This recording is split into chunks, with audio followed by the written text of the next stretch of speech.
But to me, like, I remember walking into the church for the first time. This was actually years ago. I came during my first assignment to help Father Tom hear confessions once. And so I remember walking into the church. I'm like, okay, the church is, like, the tabernacle's here, but where?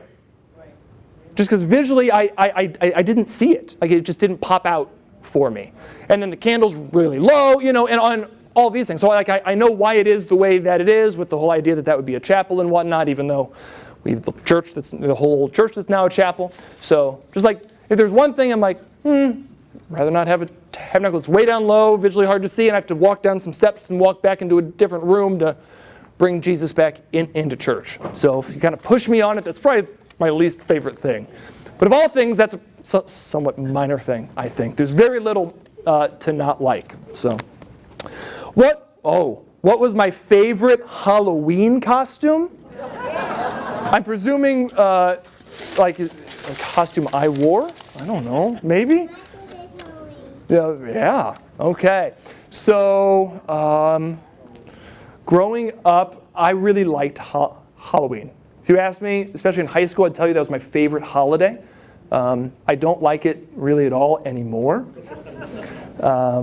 It's just because it's all too real for me. But favorite Halloween costume, I would be very elaborate when I was in high school. So one year I was Jack in the Box, like, as food guy, so I paper mache a beach ball, ate a whole head. Like, that was one year. Another year I was a life-size Pez dispenser. So like a full body over, I had a little slit for my eyes, went all the way down to my ankles, and then I had a little contraption up top I could pull, and it would push out styrofoam Pez, right? Yeah, I had a lot of fun. Okay.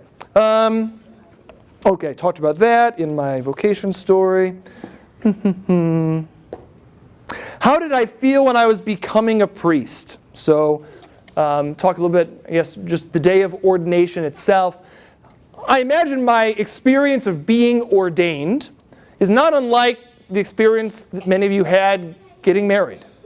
And so, like, there's this excitement, there's this nervousness maybe, there's this sense of like, oh, it's actually happening. Like, is it actually happening? Like, it's a little surreal somewhat. And then it was a 2.5 hour long ceremony. It was beautiful. It was wonderful. If you've ever been to an ordination, it's worth going to. But it flew by. It didn't feel to me like more than 15 minutes. Like, it just flew by. It was wonderful. It was outstanding. And one thing that happens at ordination is you have the bishop lay his hands on your head, and then you kneel down at the cathedral. So if you've been there, you can visualize this. You kneel down, and then every priest that's there comes up and lays hands on your head. He's praying for you as you prepare to be ordained. This is all part of the ceremony. So after the priest lays hands, though, he goes and they put all the priests in front of the altar.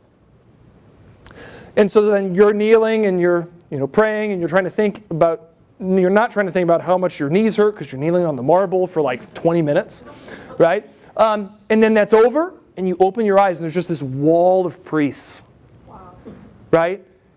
And it's like, oh my, like, all these men just prayed for me, and like they're welcoming me into the priesthood. So just like that moment, I will always remember.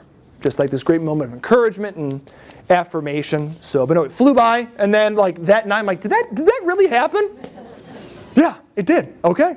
So, and then there were a lot of those first moments, like the first time you celebrate Mass, and the first time you hear confession, and the first time you go to anoint somebody. It's like, oh yeah, I'm actually doing this now. Oh boy.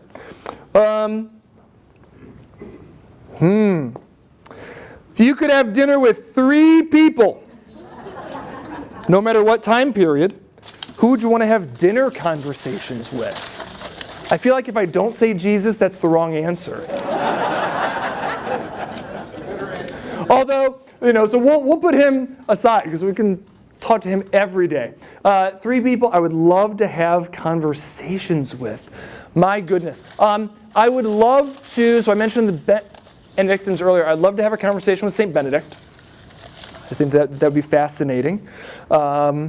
I would love to, wow, I've never thought about this. I would love to have a conversation. I would love to have a conversation with